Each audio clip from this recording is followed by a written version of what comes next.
Planning your move to Australia? The Ultimate Immigration Checklist Bundle has everything you need to stay organised and stress-free as you navigate this adventure. Get yours today at movetoaustraliatoolkit.com. Welcome to the New Life in Australia podcast, hosted by me, Karen Bleakley, founder of smartstepstoaustralia.com. Moving to Australia with my family was a life-changing experience, but it wasn't without its challenges. That's why I'm passionate about making the relocation and resettlement process easier for you so you can enjoy this exciting adventure. Join me and my special guests as we share professional secrets and tips, learn from people who've made the move, and discover businesses that can help you realise your dreams. Now is the best time to create the life you've always wanted. This podcast is here to show you what's possible and to inspire you every step of the way. Let's go. Let's take a moment to acknowledge the Gubbi Gubbi people, the traditional owners and custodians of the land on which I live, work and play. I thank them for the privilege of being able to live in such an incredible part of the world, and I pay my respects to their elders past, present and emerging. Hey there, welcome to this week's episode of the New Life in Australia podcast. It's a solo episode from me this week, and I'm going to be talking about the topic of no regrets. Really simple topic, but a really, really important one when it comes to deciding whether you're going to follow your dreams and make the move across the world to Australia. Now, I can't promise that I'm not going to keep dropping in all of these little phrases like there are no mistakes in life, only learning opportunities, and you only regret the chances you didn't take. And if you don't ask, the answer is always no, but I probably will keep dropping some of those in as we go because it's really important. And I don't want you to get to the end of your life and look back and realise that you regret not taking those opportunities, not taking those chances. Now, this week's episode really is inspired by something that happened to me when I just got married to my husband, Matt. So we're going back now to 2005 when we just got married. We were in our 20s. We were newly married. We were going on a cruise for our honeymoon. We had saved up and booked a 5-week-long cruise around the Caribbean that left from the UK, went transatlantic and went around lots of Caribbean islands and to Mexico and Cuba and Bermuda and so many incredible places. Because it was a 5-week-long cruise leaving from the UK, we boarded the ship and then realised that it was actually probably 99.9% retired couples who were on the trip with us, which made sense because most people couldn't get 5 weeks off work in a block, or most people, if they could get 5 weeks off at our age, would have probably just gone backpacking. But we just wanted to do something different. We wanted a bit of a luxury holiday, and we still wanted to see some different countries and visit some amazing beaches. So for us, it really suited us. So we actually had the most amazing trip. We really loved it. And every time you go for dinner when you're on a cruise, I'm not sure if you've been on a cruise before, but you meet different people. So you're meeting different people at breakfast, at lunch, at dinner, beside the pool, when you're going along to different activities that are on board, even in the swimming pool and in the gym and all things like that. So all the way through this 5-week cruise, we kept meeting so many different couples, and it was really great chatting to them because they wanted to hear all about our plans, what we were looking forward to in our lives, what we were planning to do. Were we going to be travelling? Where did we want to go? And we loved the opportunity to chat to them about their experiences as well. Now, most of the people who were on this cruise were well travelled, and they'd done so many different trips through their lifetime, and they were retired now, so they were going for more of an easy travel, which was like cruising, where they could just unpack once and relax while they were taking from place to place. But they had done so much travelling, and it was great for us because we knew that we really wanted to travel, and we had a list of places on our list where we really wanted to go, and we could pick their brains and we could say, what was it really like? How would you advise that we approach the experience of travelling to those countries? Should we hire a camper van? Should we backpack? Should we go on a bus? Should we hire a car? What's the best way of travelling? What's the best way of seeing those countries and making the most of the experiences?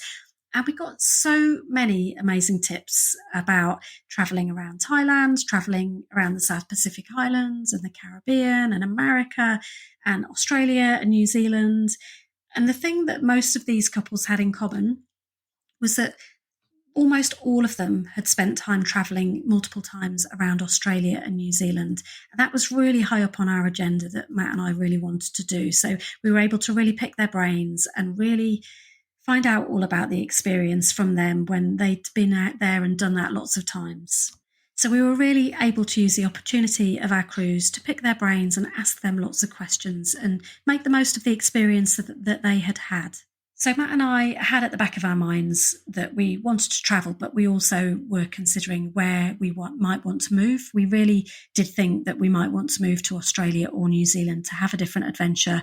We were really excited about the idea, but we wanted to do some travelling first. The thing that really came across from almost every single conversation that we had on this trip was that New Zealand is amazing, Australia is amazing. They both offer really different kinds of lifestyles, really amazing different lifestyles. But the thing that really came across from these people were that they had an opportunity to move to one of those countries when they were younger, when they were our age, and they chose not to go forward with that.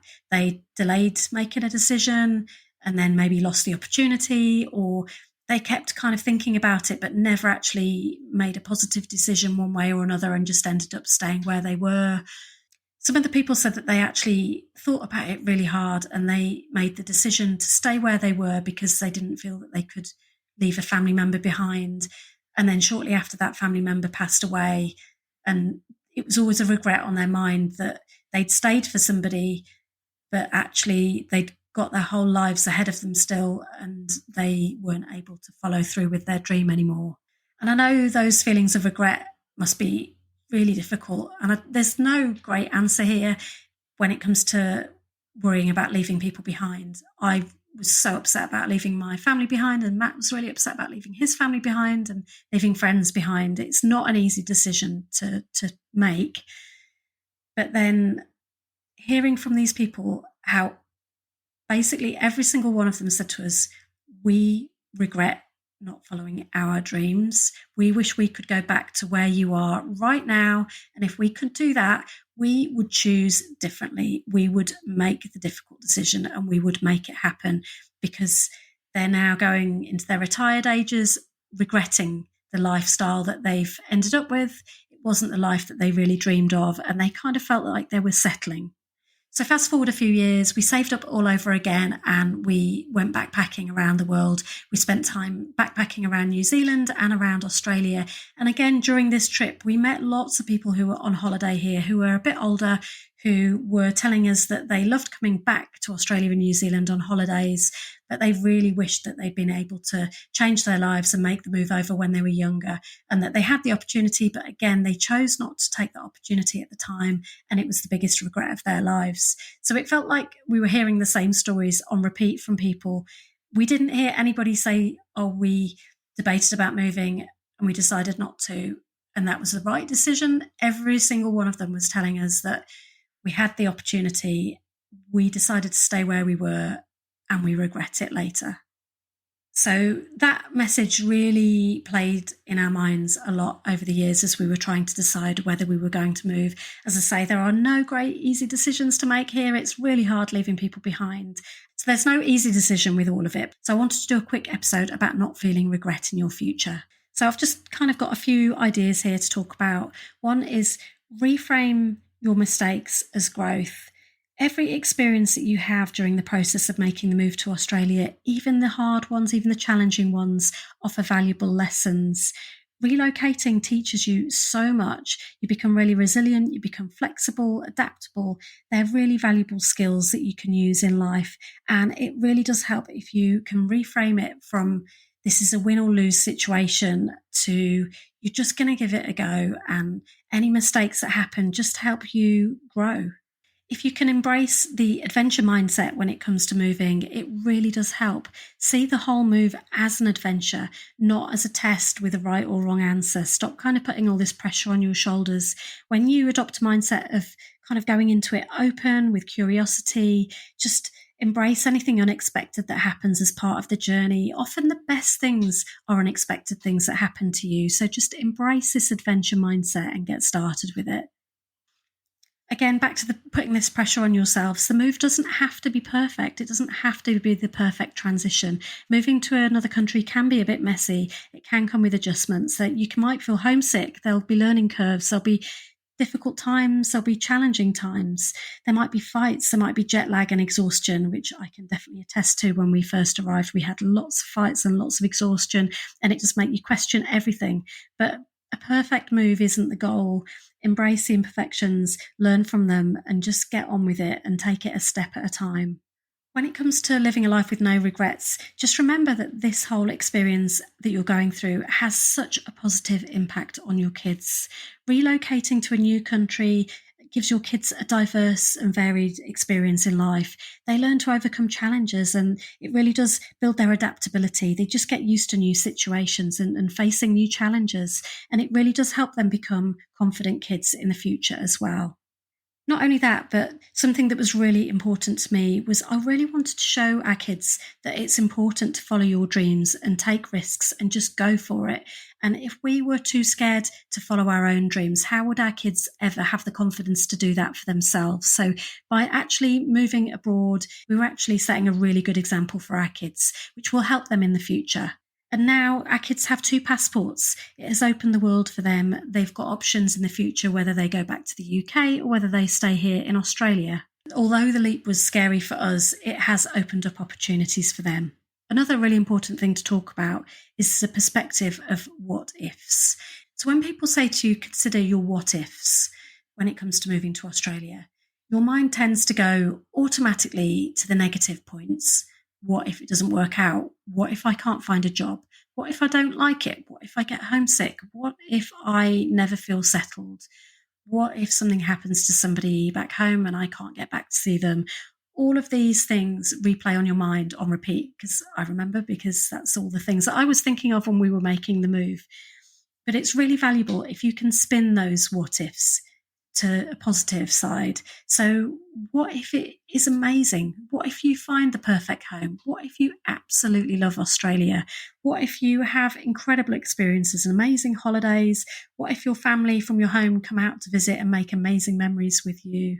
What if you can still go back on holidays to visit your family at times and have amazing experiences and have the best of both worlds? So you have an amazing life in Australia and you get to go back and visit your family at times as well. What if you have an amazing career in Australia? What if you find the perfect job that you didn't even know existed?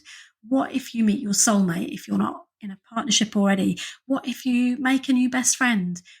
Like, there's so many amazing positive what ifs that can come out of things.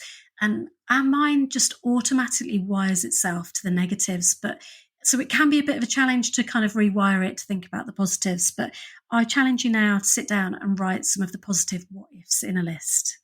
Remember that life is all about creating and embracing change. Life changes all the time. You can never stay exactly where you are. And I know that that's something that we feel like we've got some kind of security if we stay where we are, but we really haven't. You just have no idea what's around the corner. None of us do. So taking a risk to move and create a new life in Australia, it can feel risky, but staying where you are is risky too.